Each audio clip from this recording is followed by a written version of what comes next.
we were in a jazz fusion band together. That's right, yeah. Yeah.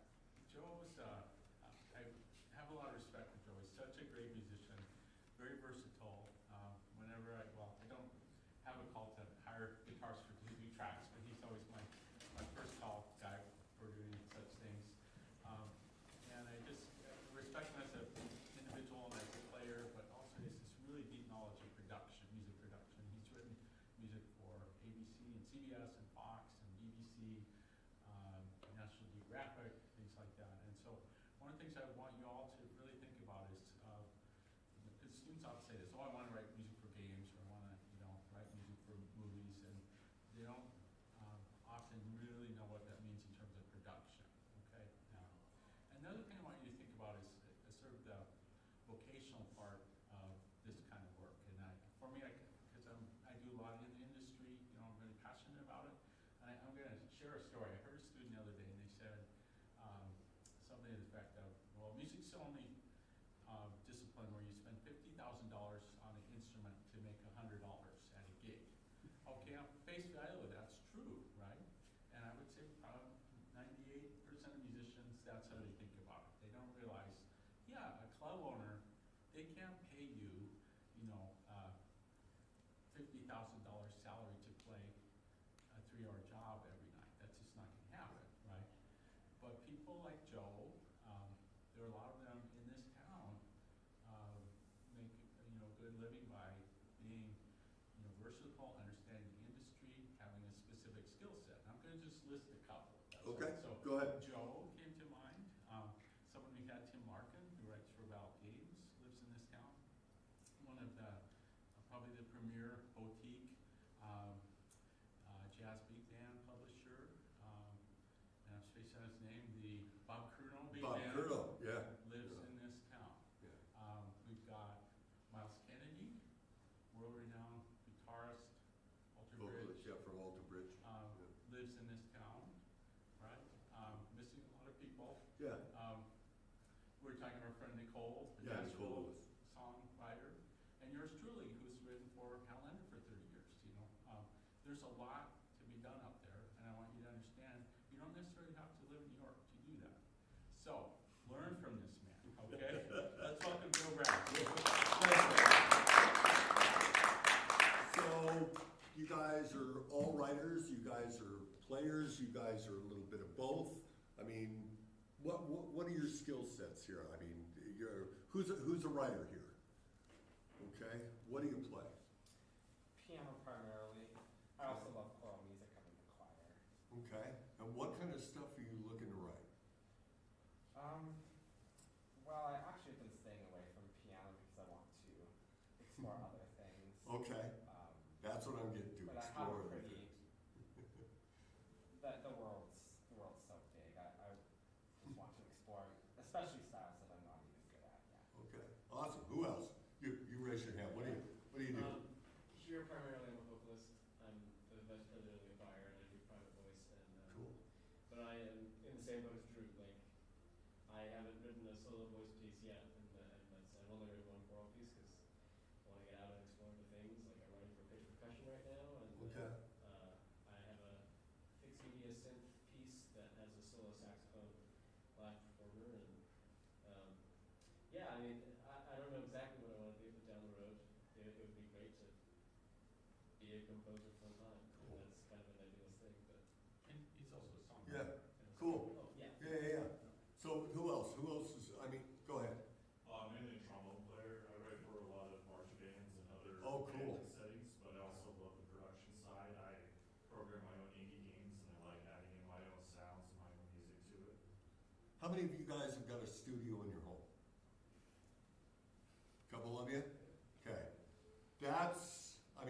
So where my story kind of takes an odd twist is, I got hired by a production company back in the 90s as a guitar player. I was going in there as a guitar player, like I've been in a band all my life, and I played in clubs.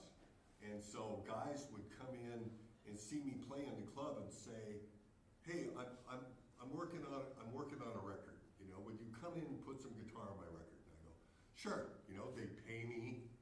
And eventually that kind of led me to this production side of it, where people were doing, and they still are, doing work for ABC and NBC and, you know, National Geographic in this town. So I was playing on all of that stuff with other players here in town. And the different thing about me was when guys were done doing their cues, they'd hit the parking lot and they were gone. And for me, I was going, I'm watching the guys mix. Going, what are you doing? What compressor?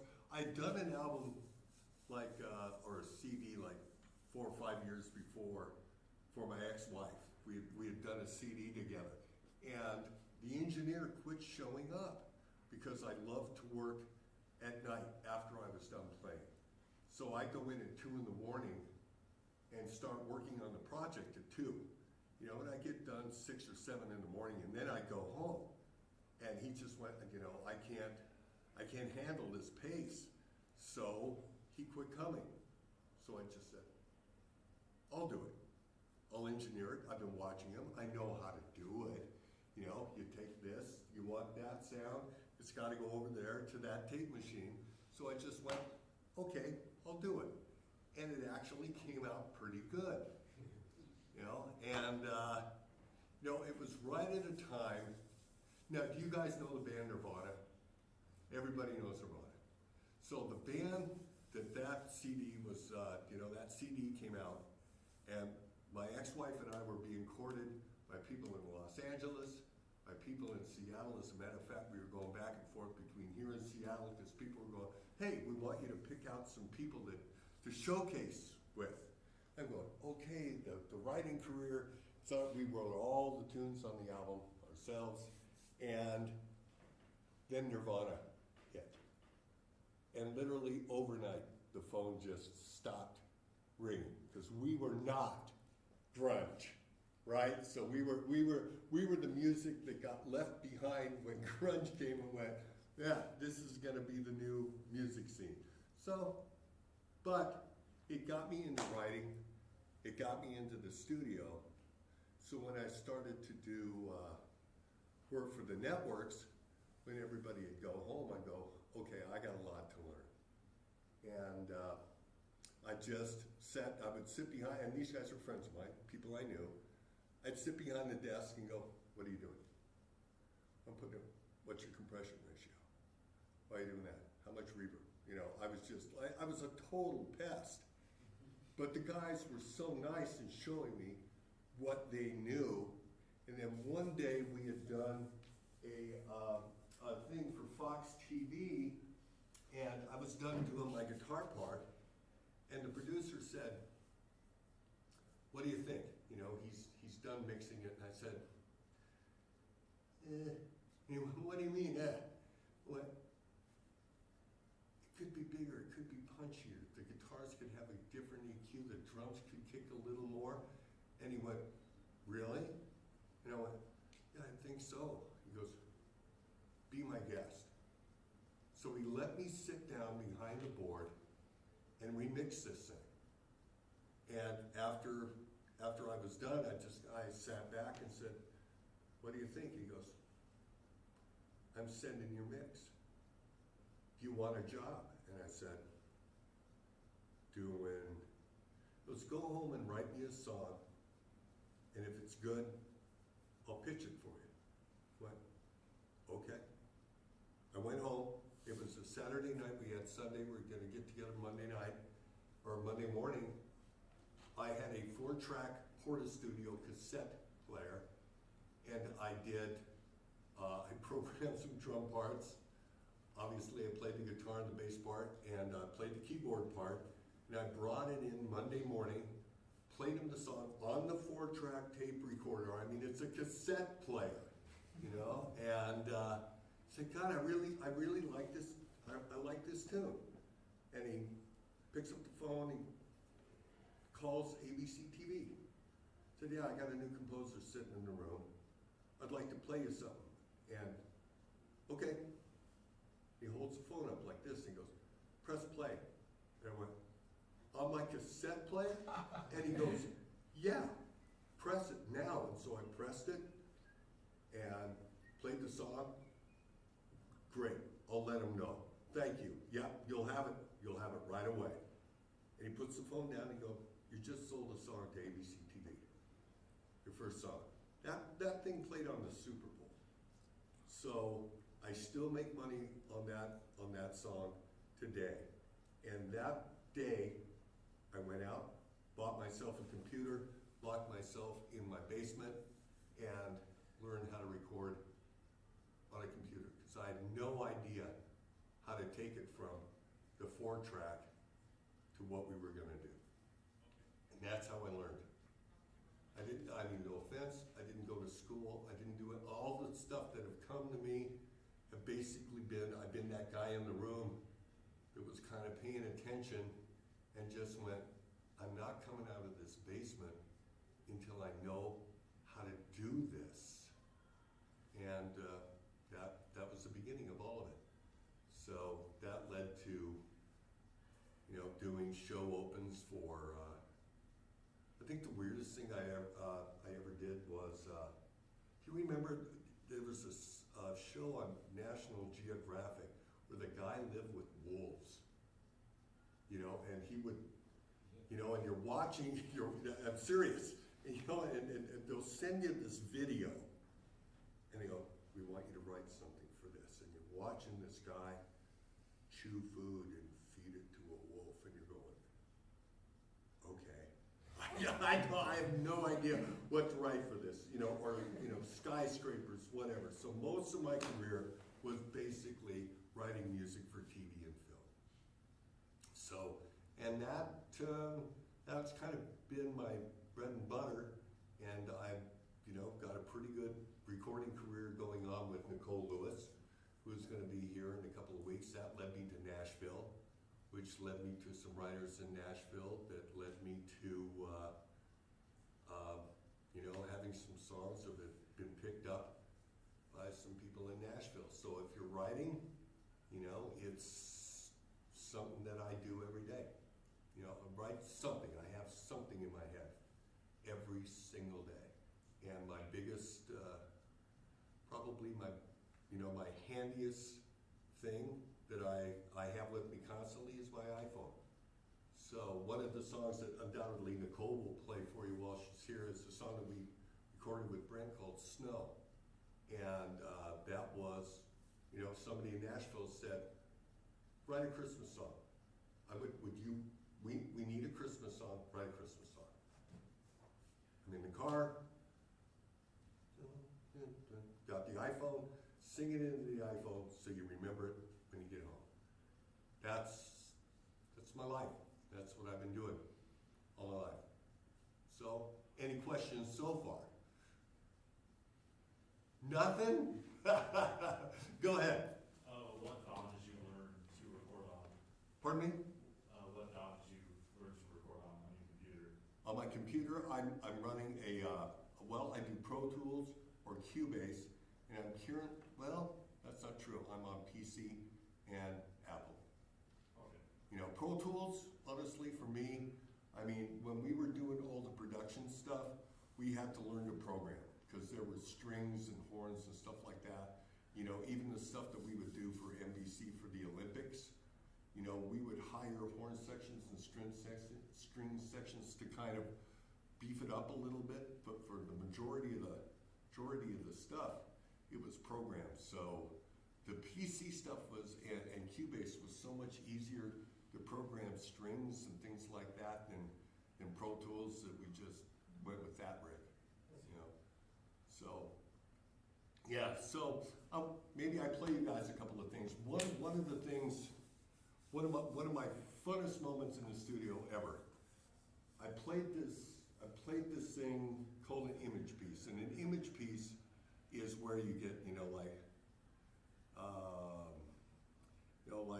God, all of a sudden, KHQ, right now, so I was a right now guy. I wrote right now for KHQ, but we were doing a thing for Fox TV, and the producer's going, hey man, stick around. I want to introduce you to this guy who's coming in to sing the piece. I go, I'm late for my, I can't hang around right now. And I'm walking down the hall, and this guy walks down the hall and goes, hey, how's it going? And I go, wow, that is and I know it's the singer. I know this is the guy that's gonna sing. You go, wow, who is that? And so I'm going back in to grab a guitar, and the guy's out in the other room, and he's warming up, and I lean over to the producer of this thing, and I go, God, that guy sounds just like the lead singer in Rare Earth. He goes, that is the lead singer in Rare Earth, you moron. That's who I was going to try and introduce you to until you ran out of here. So that's how I met Peter Rivera. He was in the band Rare Earth. I had just played on all the stuff that he was going to sing on, and for Fox TV, and we've had a relationship since 1995. So I wanted to play one of the songs that I wrote with Peter, and we went to Detroit and did a video for this thing. And this was at a time, where everything in America, 2008, 2009, everything had just kind of collapsed. So he comes over to my house, and we're sitting at the counter. He goes, I've got this idea about, look what we've done, and I went, okay, all right, and we sat down and we wrote it down, and then, so this is, then we'll talk about the production here. So, but this is Peter Rivera. This is the guy I've been working with for 35 years, and they come out someday and say, that's it, bud, closing the plant. It's always the man telling you what to do, and you're stuck all the time. You got you where they want you, and that's where they keep you. So this is to set up the emotional impact. Hey, you got cancer, and walk out of the room. So it's the same This was thing a as guy job. that worked at the Ford Come on, plant. give you a pink slip and turn it back and walk and say, didn't even say thanks. In this day and age, you're just a number on the board. And that's it, you're stuck. Nowhere to go. We'll go look and see if we can find another job somewhere else.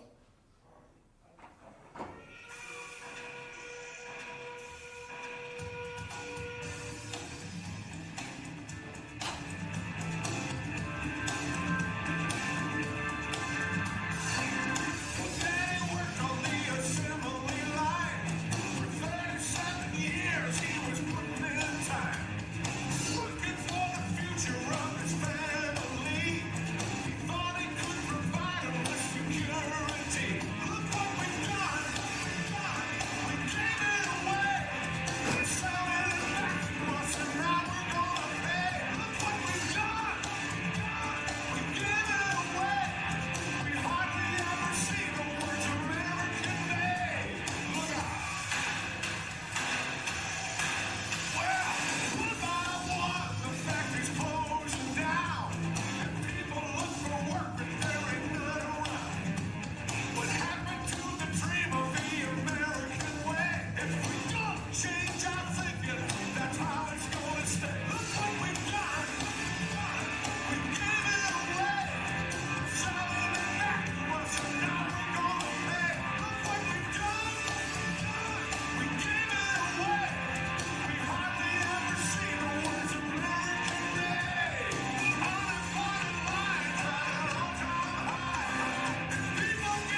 that has kind of kept me in the business is the ability to do a lot of different kinds of things.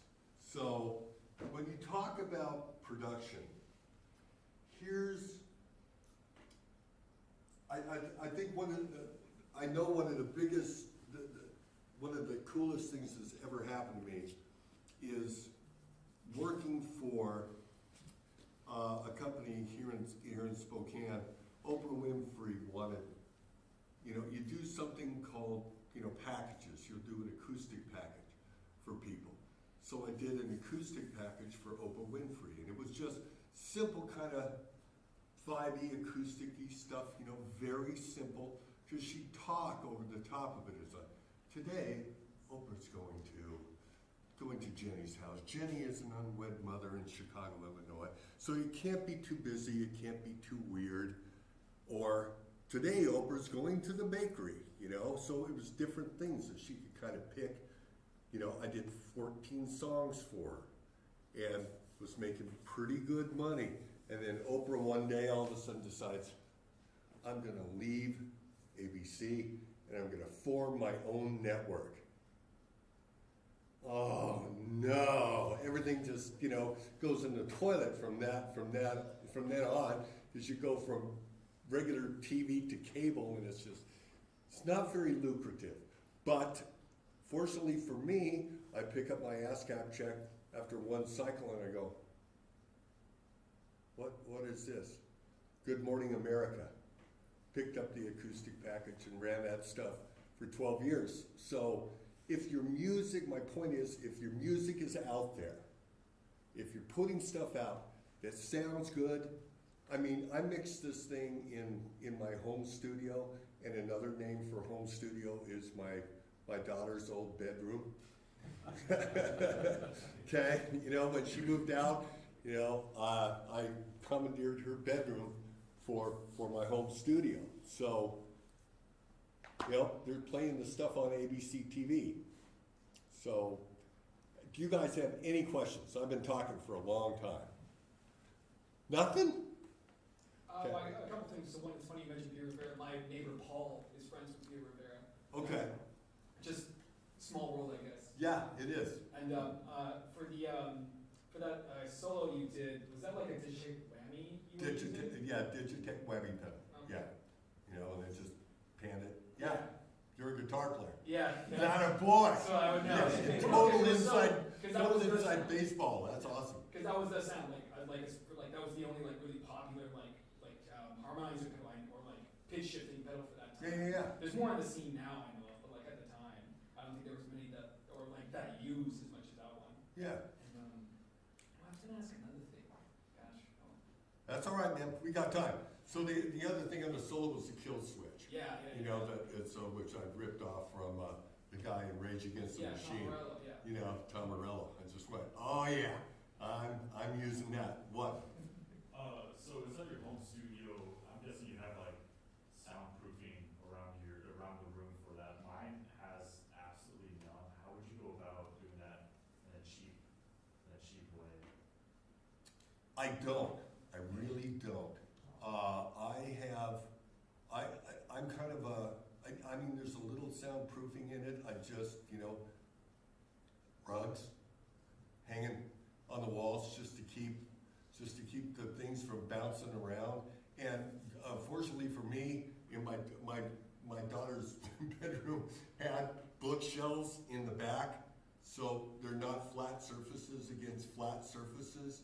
So I've never really had to, and I never treated it with anything, because I think too, if you get to know your gear and you get to know what things sound like, then you can compensate for that stuff without, going out and spending thousands of dollars on getting a lot of soundproofing. I'm not saying don't get any, but it's pretty simple to just kind of deaden up the room.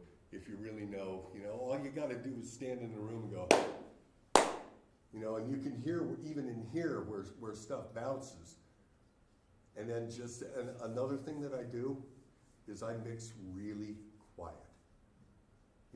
I'll blast, I'll turn it up loud when I want to get, you know, when I want my hair to stand up, but for the most part, I'm mixing pretty quiet, because then you can hear, you can hear your balances and stuff.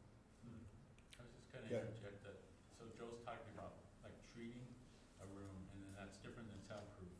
You have to have mass, and you have to have airspace. So essentially you have to have a wall within a wall. There's no way, nothing you put on a wall that will restrain or contain sound waves. So mass and airspace.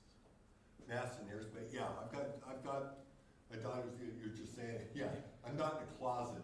Right. Yeah, I'm not in the closet mixing, so I can get far away back from my monitors where I can hear it, you know, and it's not, there's not stuff coming up behind me.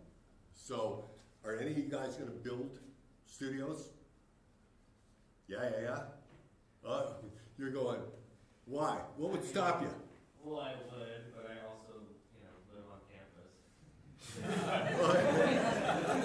But okay, yeah. But you know what? You know what's funny now is that people are mixing on headphones.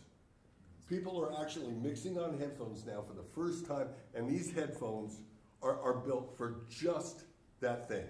You know, you're in an apartment building, and you're programming your drums, you're doing your acoustic guitar parts, you're doing whatever. 90% of what you do is MIDI, and then you're doing some vocals, and then, oh, now I gotta mix it and I'm gonna put it out. The headphones now are good enough to where you can do a mix on those things and it doesn't suck. So, you know, I mean, it used to be, you know, you take off the headphones and go, oh, you take your mix out to your car and you go, God, it sounds great in the headphones. Then you put it in the deck of the Chevy and it would just go, oh my God, that's awful, you know, and so, but they're not like that anymore. So but, you know, I think, I feel bad for you guys in a certain way that if you're writing material that you really want to get paid for, I don't know if you guys have a really realistic idea sometimes just exactly what that takes. I mean, I kind of make light of the fact that I was lucky, but you know, the one thing about me, you weren't gonna outwork me. You may be a better musician, you may even have a better idea, but you're not gonna outwork me.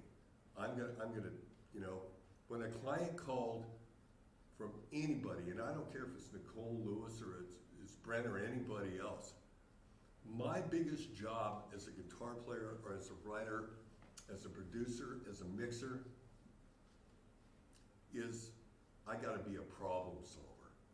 That's why I'm there.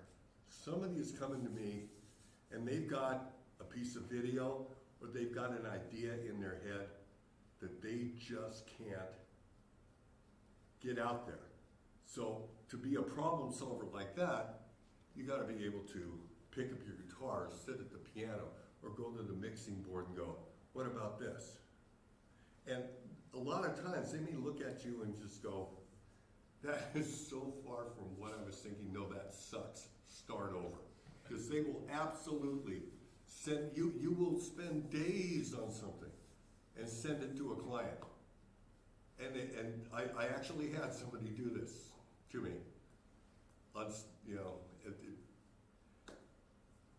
yeah, Jerry, hi, did you get the song? Yeah. You know, there's just only one thing we don't like about the song, Joe. One thing we need to change. I said, okay, what's that? He goes, everything. Start over. I went, okay. You know, I mean, you can go in the closet, you can shut the door, and you can, you know, you can whip her, but not every, the reason I bring that up is because right now, I think it's very easy to put music out on SoundCloud or YouTube and get, you know, 100 people that just go, that's freaking awesome, I love your new song. That's not gonna make you any money. That's not gonna give you a lifetime in music. You gotta be able to You gotta be a front to back guy, which is what I am. If you give me an idea, a project, I can record it for you. I'm not gonna be able to sing it, but I know singers. I'm not gonna play piano on it, unless it's super simple, but I know piano players, and I'm gonna hire them. I'm gonna get it recorded. I'm gonna get it recorded really well.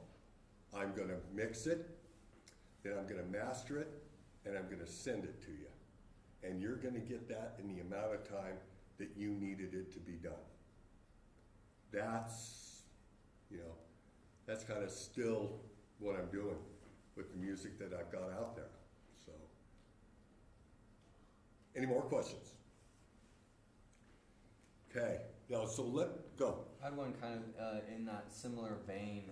How do you like approach meeting new people or people you want to work with or maintaining those relationships over the course of your career? Great question.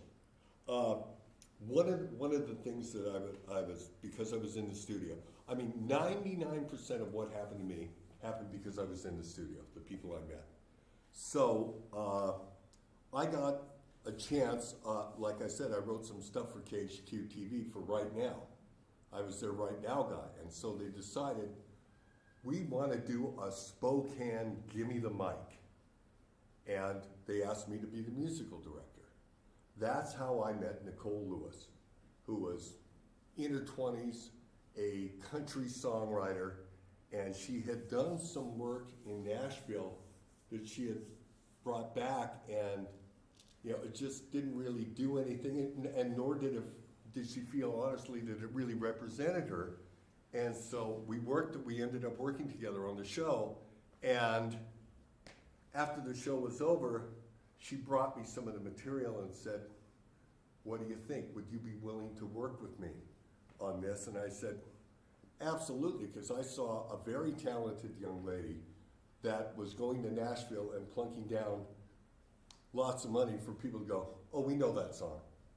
Okay, we're gonna do it. That's this song, guys, and it's the cookie cutter thing, and it's gonna sound really good, but it sounds like every other demo that everybody had done in Nashville. So because I met Nicole, that took me to Nashville, and all of a sudden you're sitting in the room with people that write for Jason Aldean and Dolly Parton and everybody else that are out there, and you're writing songs with these people, and that's how you do it. It's just some of it is just being there, preparing and just being there. Because it's intimidating when you're sitting across from a guy that has written like 5 top 10 hits for Jason Aldean or something like that, and he's going, so what's your idea?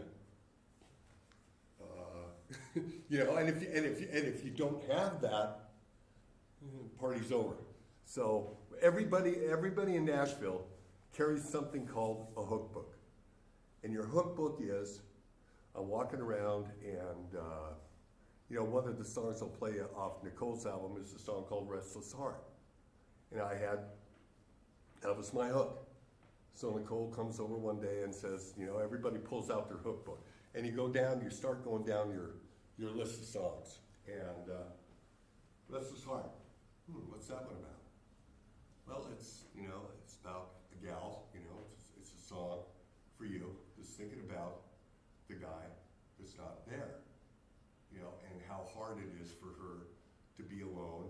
And I actually had the chorus, restless heart, let me be, blah, blah, blah, let me settle down and keep my mind from wandering. And I had all the chords, and then we just sat down and finished the song. That's how you do it. So I meet Nicole, then I meet people in Nashville that have written for Jason Aldean, and then those turn me on to somebody else, and then that's how you do it. So, any of you guys networking? Are you guys, I almost hesitate to say this, but are you guys just going to school? Like, what else are you doing? Nothing? Go. I'm talking with a lot of educators around Washington State and other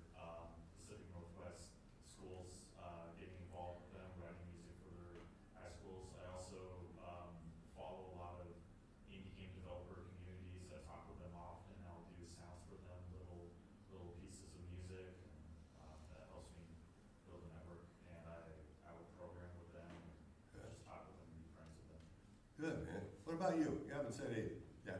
Me. Huh? Me. Yeah. Well, actually, I guess for me, I'm more interested on the psychology side, and so what my senior thesis is going to be is how music can impact mood, and then if we can use it in a way to allow people who may not be primarily English speakers connect with their therapist better if they can bring music, and how you can make it with them in order to connect. And so for me right now, what I'm doing in terms of connections is that I've been talking to a lot of different therapists in the field of essentially of all of their different kinds of theories around counseling that they're using, and trying to find ways into where music can be put in place of where there's a lot of empty spaces there. So you, have you seen the studies with the people with Alzheimer's? Yeah. Yeah. Or all of a sudden, you know, these people are nowhere, then all of a sudden she's singing the song or dancing to the song that she used to. You know, another one of my proudest moments is meeting, if do any of you guys know who Miles Kennedy is? Lead singer in Alter Bridge, he plays with Slash. Miles was a student of mine when I taught at Spokane Falls. So I, you know, teaching Miles guitar, and we're having lunch one day, and a student of mine and myself have been talking in my studio one day, just going, what are you gonna do with all of this stuff? He's looking at my guitars and stuff. He goes, no, I've been thinking a lot about that, you know, and because I know that I've been so blessed to be doing this. I mean, next year, I will have been making my living playing and doing music for 50 years, doing nothing but music. And it's around Christmas time, and Miles and I are having lunch, and he's going, you know, Selena and I were flying back from Europe going, you know, we've been pretty blessed, you know, to have, you know, to been, you know, to live the life that we've been living, and got to figure out a way to start like giving back to the community here in Spokane. And I go, I was just having that conversation with my accountant 3 hours ago. So we put together a foundation called Future Song, and I'm the CEO of that corporation. And what we do is put instruments and teachers into the hands of kids who wouldn't necessarily be able to afford it. Like I just got done meeting with Rachel Babe McMurphy from Spokane Jazz, and they're putting out, you know, they're putting some concerts on that, some clinics that the kids couldn't afford. So Future Song picks up the tab and the kids can go. So the therapeutic part of music is something that I believe in deeply, you know. Weird childhood in a lot of ways, and so in a very, you know, honest way, music was a savior for me in a lot of areas. So, you know, brought me back from the abyss several times. So, but the music therapy thing is very, very, very cool. That's awesome. Who else? What's your dream? Mine? Yeah. I want to be a middle school or high school orchestra director. So networking right now for me is really just looking at. So you're going to teach? Yes. Worthwhile endeavor. Yeah. Yeah. Getting them to practice. Oh God! So how many? One of the things when I taught at Spokane Falls, eventually it would always come around. My guitar students would always ask me this question: how much should I be practicing? I said, well, okay. Rather than give you a solid 2 or 3 hours a day or something like that, let me put it to you this way. And this is not meant to sound, look at me, but I just said, when you leave this school and I'm no longer your teacher, I'm your competition. And I'm not just going to hand you my gig. You know, if you want it if you're the better guy, if you're the better guitar player to be in this band, you should get that gig. You should come and you should bump me out of the way. But I'm going to be up working hard every morning to make sure that you don't do that. So that's how much you should. That's how much you should practice. And they went, oh, But when you think about it, if you're writing music and you're listening to the radio or you're listening to Spotify, you're listening to anything. That's your competition. Those people out there are the people that you may be aspiring to be. It's nice to go, oh God, isn't that a cool song by Ariana Grande? Or whoever, it can be Taylor Swift, it can be anybody. That's your competition. That's the songwriting you have to be up against. That's the production you're up against. All of it, that lady works her tail off. I saw Garth Brooks when he was here. God, the guy's as old as I am. McCartney was here last night. 3 hours. The guy's 79 years old. He doesn't need to do this anymore. He can go home. He's written all this. He's written yesterday. He doesn't have to do it. He does it. That's your competition. So that's an interesting way to look at it. Who's written a song in the last week? Awesome. What's it called? It technically doesn't have a title because it's a score that I've just been. Okay, so starting. score one. It's currently called No Idea. No idea? Okay. But you're fleshing it out. It's a collection of kind of like dark chords that lead into something that I haven't written yet. It's more kind of like an opening movement. Okay. All right. I want to get to this side here where that's the kind of stuff that this buddy of mine and I do. Okay, where are you now? There we go. So, I work with this guy, and we'll do, this was a CD that we got a call from the British Broadcasting Company that said, we need acoustic music for our version of HGTV. So we went, okay. So all my ideas are on my iPhone, and I'd show up every day, and we come out with something like this. Play.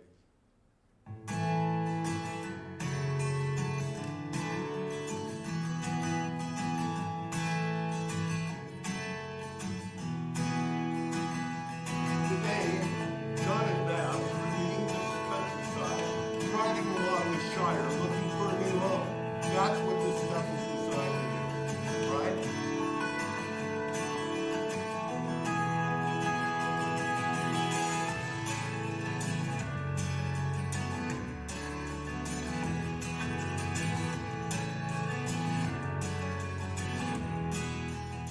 Okay, so you've got stuff like that, and then we'll also go all the way to, oh gosh, I just went to, okay, hold on. Glasses on, here we go. Was that with Bill? Huh? Was that with Bill Byrne? Yeah, that was with Bill Byrne. That's someone I forgot. So if you watched the movie trailer this year, probably Bill did some of those. Yeah. He lives in the valley. And that's what I was gonna, and that's exactly what I was gonna play for you here, is some of those,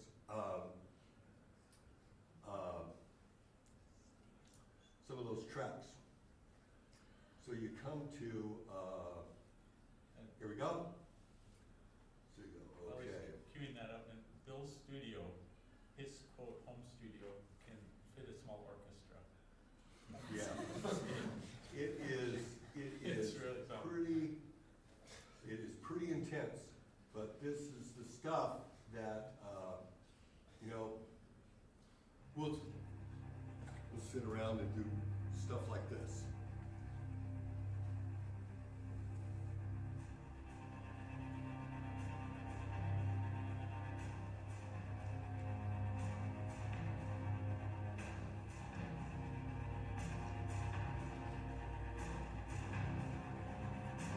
should be gaming stuff too.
Everything is added to this.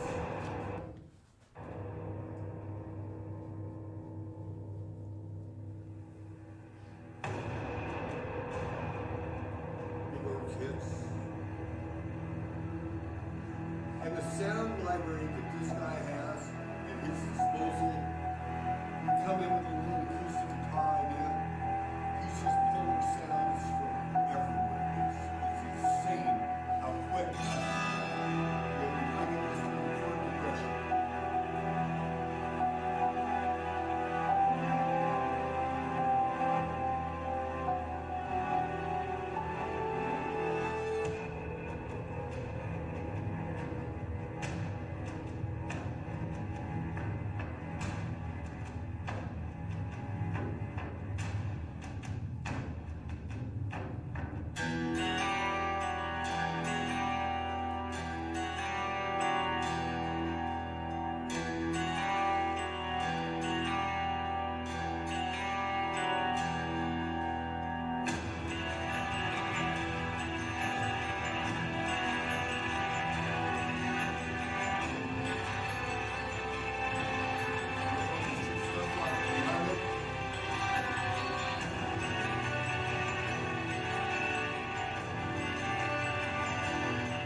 Library, one of the other things that Bill and I are we've been known for,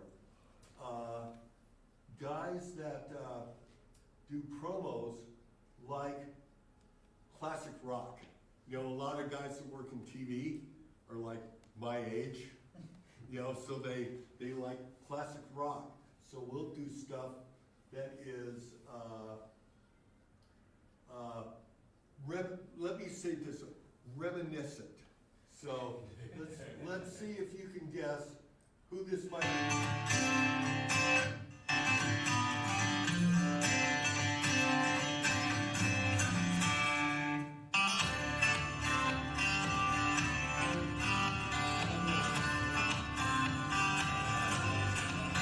And he even named it Wanted Man, you know, I go, what the hell?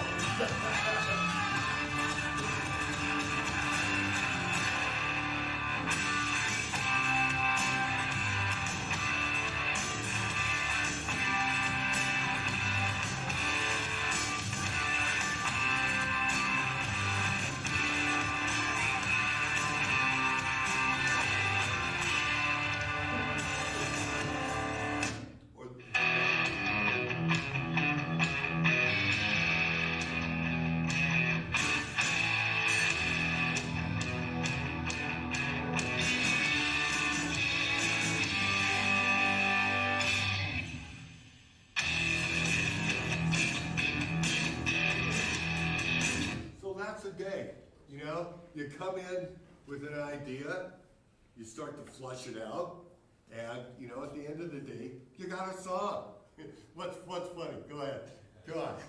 You're going, this is stupid. No, that music is so recognizable in every like Ford F-150 or Chevy Taurus commercial, you know? Ta-da! That's exactly what we were going for. Because those guys, look, you got television guys all over the planet. When you think about how much music you hear on TV, it's insane. And those guys are sitting in edit bays looking at a Chevy commercial, exactly going, oh, I just got that new CD from Bing Bang Boom. God, what has it got? Oh, hard driving. All right, let's see what this sounds like. That works. Boom. That's exactly how it happens. That's exactly how it happens. You know, so you're just going, you guys are laughing like, I'm not kidding. Every edit bay on the planet, every video edit bay on the planet has a rack of CDs that, well now, you know, they're just going to their computer. And what they'll do is they'll put in, God, I want a party song. Okay, we got, it's party time at the Texas Roadhouse. So that's good. So even the description that you put in there, so when they're looking for stuff, it's part, you know, it's got to be a party. It's got to rock. Huh? Yeah, Patrick Swayze. Yeah, somebody's gonna get beat up. You know. So after all of that, the last thing I'm gonna play for you guys, and then because I know you guys have got other stuff to do, but if I go back to YouTube here, the other thing that is really fun is to get is to see. Let me see. Let's see here. Come on. There we go. Oh, maybe I won't. There we go. Okay. Oh, all right. There we go. One last tune. So you guys can go, this guy is all over the map. Bernard,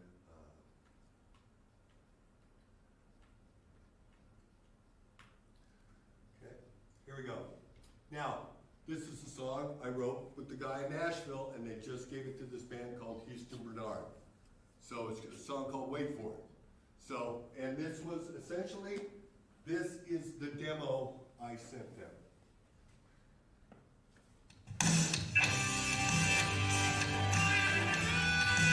Anybody here like country music? Well, this is almost Found out back in Grandpa's barn, clear as water in a mason jar. We 16 chicks in a house, but old name gonna give it a try. Kinda like the sun in a big blue sky, must be the reason they call it shine. Call it shine.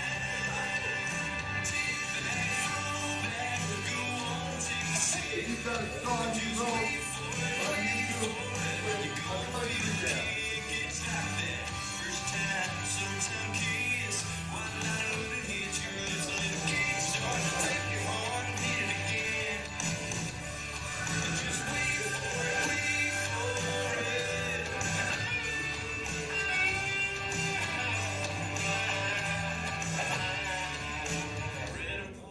So that's it, guys. Life and music. I write everything from jazz with Brent to this stuff for country to stuff that Nicole will play you. A lot of the stuff I wrote with Nicole, the song that got her to Nashville was the song that we did together called Restless Heart. And that was the song that got people in Nashville going, we want to meet these guys. So keep writing, keep putting your stuff out there, and as long as your music is floating around out there, you never know who's going to pick it up, who's going to hear it, but it's got to be good, it's got to compete, and that's it. Any more questions after seeing all that weird stuff? Go ahead. Do you have your own sound libraries that you bought, or do you just have other people like send them audio or send you audio files with like people that you work with? Do you? For sound libraries and stuff now, I just use a drum program called, like Easy Drummer and tune music. So I have all of those, so I don't do a lot of programming anymore because I can play everything. So I don't really have to program. But my home studio, I've got 414s and some 451s that I can use for my acoustic guitar. So when people send me stuff, I can put on acoustics or electric guitars. Yeah. Oh yeah. You guys are still watching the video. Oh yeah. I'm sorry, I wanted to listen to you, but I'm trying to sound is even worse. Yeah. It's just like we're having this really serious conversation. Because I can't be distracted by the visuals. Yeah, and we'll leave it right there. We'll leave it right there. You know, I love it. You know, it is the music business is just funny that way. But yeah, people from all over send me tracks, and I put guitars on it. I mean, that's mostly what I do now is I put guitar tracks on people's stuff from my home studio and send it back. Yeah, so there you go. Any more questions? Then let's get out of here. Thank you. Okay.